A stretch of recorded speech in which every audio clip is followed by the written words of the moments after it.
नमस्कार, मी मंजुषा. मंजूस कोल्हापुरी किचनमध्ये तुमचं खूप खूप स्वागत. दिवाळीच्या फराळातील सर्वांचा आवडता पदार्थ म्हणजे चकली. वर्षभर प्रत्येक वेळी जरी आपण घरी चकली बनवली नाही तरी विकत आणून खातच असतो, परंतु दिवाळीतल्या घरी बनवलेल्या चकलीची मजा काही औरच असते. आणि अशी खमंग आणि खुसखुशीत चकली घरी बनवण्यासाठी सर्वात पहिली महत्त्वाची स्टेप म्हणजे चकलीची भाजणी.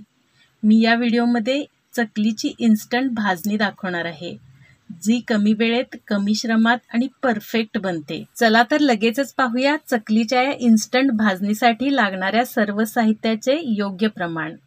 या प्रमाणाने 1 किलो चकलीची भाजणी तयार होते. सर्वात आधी इथे मी अर्धा किलो साधा जाडा जुना तांदूळ घेतलेला आहे. याऐवजी रेशनचा तांदूळही चालतो किंवा किराणा दुकानात चकलीसाठी तांदूळ हवा आहे असे सांगून विकत आणा, ते बरोबर देतात. त्यानंतर ही 250 ग्रॅम म्हणजेच पाव किलो हरभरा डाळ घेतलेली आहे. त्यानंतर ही 125 ग्रॅम म्हणजेच अर्धा पाव उडीद डाळ घेतलेली आहे. त्यानंतर ही 65 ग्रॅम मुगाची डाळ घेतलेली आहे. तुमच्या लक्षात आले असेल की इथे मी तांदळाच्या अर्धी हरभरा डाळ घेतलेली आहे, हरभरा डाळीच्या अर्धी उडीद डाळ घेतलेली आहे आणि उडीद डाळीच्या अर्धी मूग डाळ घेतलेली आहे. आता जनरली बरेच जण चकलीसाठी हे सर्व साहित्य धुवून सुकवून वगैरे घेतात, परंतु मी असे काहीही न करता हे सर्व साहित्य आहे तसेच भाजणार आहे. तुमच्याकडे जर वेळ नसेल तर माझ्या या सोप्या इन्स्टंट भाजणीच्या चकल्याही खूपच खमंग आणि तितक्याच खुसखुशीत बनतात. त्यामुळे आपला वेळ आणि श्रम तर वाचतातच, त्याचबरोबर चकल्याही खूप खमंग, खुसखुशीत आणि टेस्टी बनतात. आता हे सर्व साहित्य आपल्याला एका जाडबुडाच्या कढईत भाजून घ्यायचे आहे. सर्वात आधी आपण तांदूळ भाजून घेऊया. कढई तापल्यानंतर गॅस मीडियम करून सतत हलवत राहायचे आहे. छान खमंग भाजून घ्यायचे आहे. तांदूळ थोड्या वेळाने असा थोडासा पांढरट बनतो. त्यानंतर याचा रंग बदलायला सुरुवात झाली की लगेचच परातीत काढून घ्यायचा आहे. आपला तांदूळ तर व्यवस्थित भाजला पाहिजे, पण रंग बदलून लालसर पण झाला नसला पाहिजे, असा भाजून घ्यायचा आहे. आपला तांदूळ आता व्यवस्थित भाजला गेला आहे. आता हा आपण परातीत काढून घेऊया. आता याच कढईत लगेचच हरभरा डाळ ही याच पद्धतीने सतत हलवत मध्यम गॅसवर व्यवस्थित भाजून घ्यायची आहे. आपली भाजणी जर परफेक्ट खमंग भाजली गेली तर चकल्या 100% खमंग आणि खुसखुशीत बनतात. आपली डाळ आता व्यवस्थित भाजली गेली आहे. आता ही काढून घेऊया आणि आता उडीद डाळ ही सतत हलवत राहून छान भाजून घेऊया.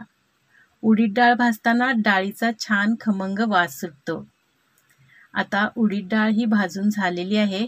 ही देखील परातीत काढून घेऊया आणि आता मूग डाळ भाजूया. मूग डाळ खूपच हलकी असल्यामुळे पटकन गरम होते. सतत हलवत राहायचे आहे, नाहीतर ही करपू शकते. मूग डाळ खूप कमी वेळेत भाजून होते. आपली मूग डाळ ही आता भाजून तयार झालेली आहे. ही देखील आपण परातीत काढून घेऊया. आता भाजणीमध्ये घालण्यासाठी आपल्याला आणखी काय काय लागेल ते पाहूया. इथे मी हे एक सपाट वाटी धणे घेतलेले आहेत, जे वजनी 40 ग्रॅम आहेत. त्यानंतर हे अर्धी वाटीपेक्षा थोडेसे कमी जिरे आहेत, जे वजनी 30 ग्रॅम आहेत. आणि हा अर्धा छोटा चमचा मेथ्या घेतलेल्या आहेत. मेथ्यांमुळे चकलीला खूप छान खमंग असा स्वाद येतो, परंतु मेथ्या प्रमाणातच घ्यायच्या आहेत. जर जास्त झाल्या तर भाजणीला कडवटपणा येऊ शकतो. आता हे सर्व साहित्य देखील आपल्याला खमंग असे भाजून घ्यायचे आहे. सर्वात आधी आपण धणे भाजून घेऊया. एकदम बारीक गॅस करून सतत हलवत राहून भाजून घ्यायचे आहे. बिलकुल करपवायचे नाही. भाजताना याचा छान खमंग वास सुटतो. आता आपले धणे भाजून झालेले आहेत. हे आपण काढून घेऊया आणि यातच जिरे भाजून घेऊया. जिरे देखील सतत हलवत राहायचे आहेत, कारण बारीक दाणे असल्यामुळे लगेचच करपू शकतात. त्यामुळे सतत हलवत राहायचे आहे. जिरेही लगेचच भाजून होतात. आता हे भाजून तयार झालेले आहेत.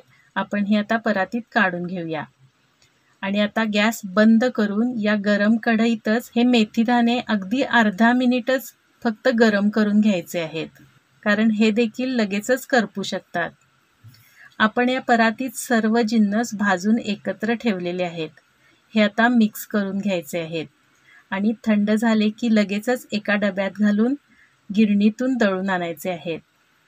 तुम्ही पाहू शकता अशा प्रकारे आपले भाजणीचे पीठ आता दळून तयार झालेले आहे. या इन्स्टंट भाजणीपासून अगदी खात्रीने 100% खमंग आणि खुसखुशीत चकल्या खूप कमी वेळेत आणि कमी कष्टात बनतात. या इन्स्टंट भाजणीपासून चकल्या बनवायची संपूर्ण कृती मी पुढच्या व्हिडिओत लवकरच अपलोड करत आहे. तीही तुम्ही लवकरच पाहू शकाल.